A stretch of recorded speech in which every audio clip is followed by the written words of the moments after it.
You need to blow your nose? Sorry. Okay. Sorry, dude. Cover your ears, it's gonna be loud.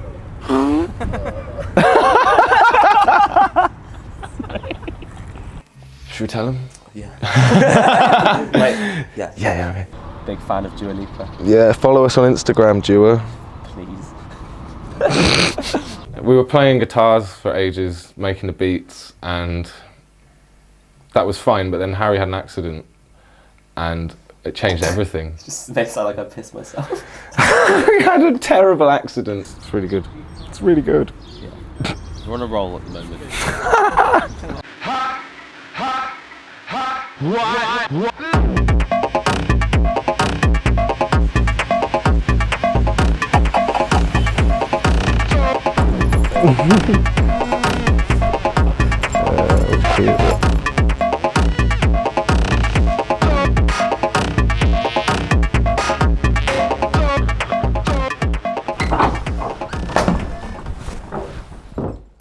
You know, we grew up with looking through the lens of playing music and like playing out, you know, going and doing tours and, you know, sort of having like a second language that's just about music, and yeah, Giant Swan has like sort of become the, I guess like the most, I don't know, like the contemporary version of that. We met through skateboarding, I guess, through a mutual friend, who we also play in another band with called The Naturals.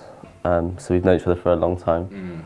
But yeah, through skateboarding and through The Naturals, and then from The Naturals we kind of started experimenting with pedals and stuff. Yeah, started making other music for a bit.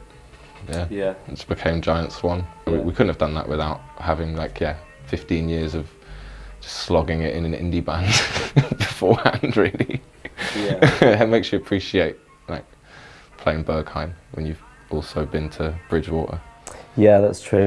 I think that definitely helps us feel quite grounded, or just, I don't know, kind of keeps your head screwed on, because I think we have paid our dues in terms of, we've done the playing, used to just playing for like 4 cans of beer, just kind of travelling up and down the country in like a horrible van. And like the more we're starting to do more sort of club-based stuff with Giant Swan, the more that was helping us inform more of the sort of live music world that we're doing with The Naturals still. So yeah, they both kind of really helped each other, and Giant Swan gave us this sort of space within that to kind of, for us to learn, and not at the expense of 2 other people in a band, or the expense of a sound that we'd tried to nurture for 10 years at that point. It was about us, having the chance to totally reset stuff, and us to be like, well, it's just the 2 of us in our gear, let's just see what we can make out of that. And then that kind of just led towards more sort of club-based stuff, and from there, it's a different world we're in now.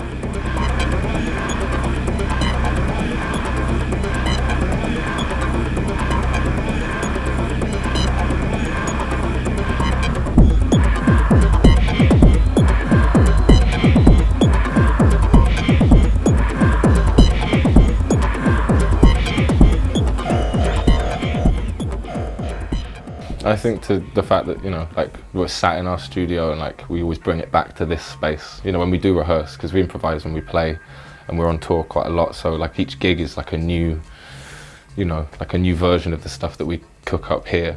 But it's never the same. One of our favourite bands called the Blood Brothers, like a camp hardcore band from Seattle, I think.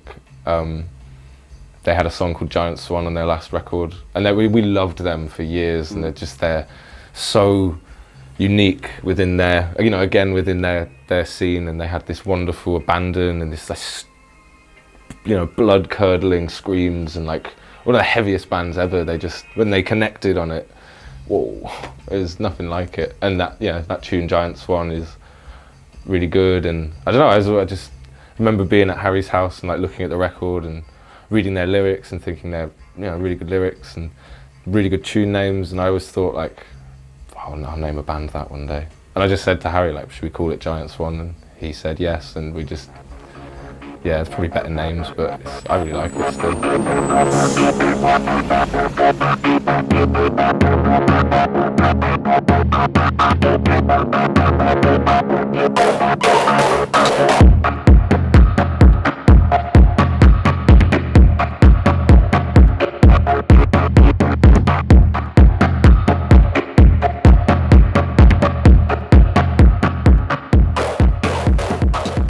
Really near to where we're sat now, just round the corner, there once was a little pub There was a pub called the Surrey Vaults, and it was the home of, it was sort of the start of what became the group of people that are based at the Brunswick behind us, or it was a very small contingent of that, but it was, for a brief time, it was like the motherboard. It was ground zero for so many different types of people.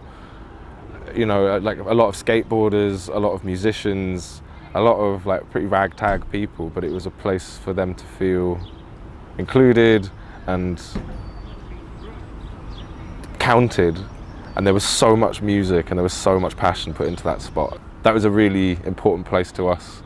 And, you know, arguably more important to a lot of other people, but like what it meant to us whilst it was there, and we wish we could have shown you there, really, you know. Bristol's really, I don't know, I think it's got a really good community that nurtures creative stuff, basically. I think. Yeah, we've always done art and made music and been encouraged to do it, so yeah.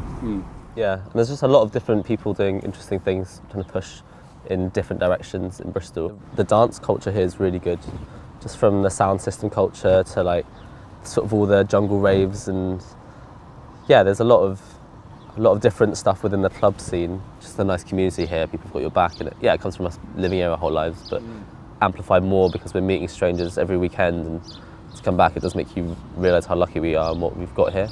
Wouldn't want to live anywhere else, really.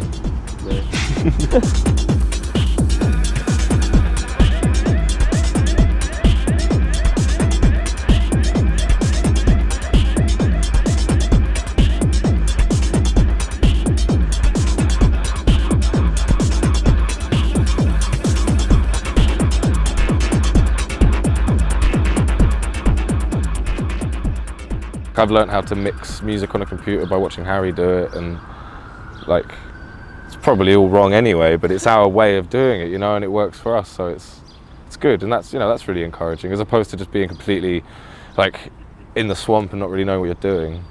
And that's why we're lucky that actually us being a duo or whatever, it being a conversation by default, it does keep you sane and keep you grounded, because if we were doing this and it was just one of us on the road doing this, it'd make you question probably everything along the way. And we like pop music, or Harry really likes pop music as well, so it's nice to be in this underground art scene and make underground noise techno and all that, but also just be totally inspired and influenced by pop culture and pop music that's really, you know, a dirty word to people who have become so contrived in their own.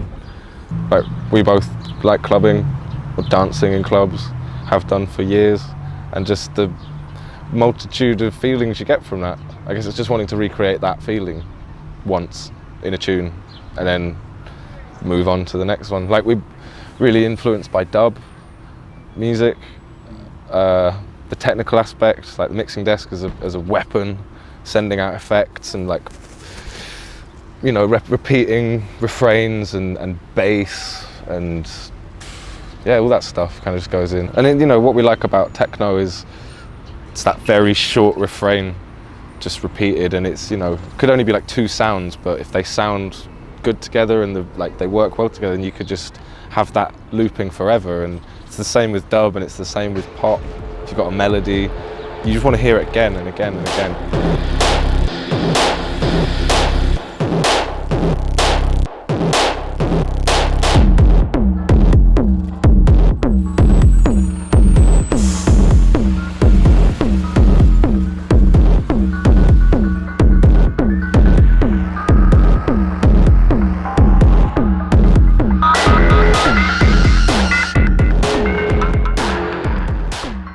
I never intended to do this. Like, I always liked music, always made music, but I don't know, it has just become that now. And it's nice, it's a very personal thing, and I like having a public side to it, and I'm really pleased that Giant Swan is popular at the minute, and that we get to perform, and that people are interested. But yeah, it's like, music's really personal, and it is like a form of therapy, and you know, I enjoy DJing and all that stuff. So, but yeah, it really does it just is my life, I guess. I don't know what else to say. I feel contrived saying it, but it, you know, it's a lot of truth in it at the same time. We did stuff around music, always, you know what I mean? Like Harry worked the whole time. Like we were always doing the band or doing Giant Swan, or I don't know. And now, yeah, like now we're being afforded opportunities that we never had before we were like a band or anything. Like, yeah, we get to go and play on the radio. Like, yeah, I have a radio show, and that's great. Like, I would have never had a radio show if it wasn't for having, you know, mutual friends that are DJs. And then, you know, like, yeah, like I bought a record out of hands, and I wouldn't have done that maybe a few years ago. So like Harry performs as Mun Singh and has been working on it for years, and I've known about it for years. But now it's like happening, and other people know about it, so it's like it's weird for me sometimes. But at the same time, like when I do stuff on my own under my own name, it's probably a bit weird for Harry, because Harry knows it's going to happen. And then the big reveal is different for him because, yeah, he's just in on it the whole time. So yeah, we're completely fine with each other doing solo stuff, of course. Harry's solo stuff's fucking sick, like, it's amazing, and it's totally outside Giant Swan. Even though people will make correlations to it, and I know people will be able to hear Harry's bit in it now, probably because he's done Mun Singh. It's kind of good because it kind of expands the parameters of what Giant Swan can be, and it's not just its own, you know, it came from the Naturals. We do like other sort of solo projects. We do a lot of other things as Giant Swan. We do, you know, make art together. We've done videos for people.